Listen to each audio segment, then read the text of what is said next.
Praise the lord. ఈరోజు దేవుని యొక్క వాగ్దానం, దేవుడు తగిన సమయమునందు మిమ్మను హెచ్చించును.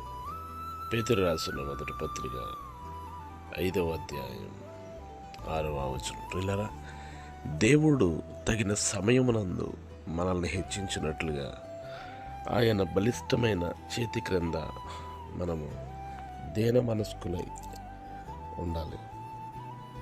తగిన కాలంలో దేవుడు మనల్ని హెచ్చిస్తాడు. మనం ఎంత నీతిగా, పరిశుద్ధంగా, యథార్థత కలిగి జీవిస్తున్నా, ఒకవేళ హెచ్చించబడలేని స్థితిలో మనం ఉన్నామేమో, కానీ దేవుడు తగిన సమయం అంటూ ఒకటి ఉంది. ఆ తగిన సమయంలోనే దేవుడు మనల్ని హెచ్చిస్తాడు. ఆయన హెచ్చించేంత వరకు కూడా మనం దీన మనస్కులుగా జీవించాలని వాక్యం చెబుతుంది. మీ కొరకు ప్రార్థించే దైవజనులు దేవుడికి రాస్తాను. మీకు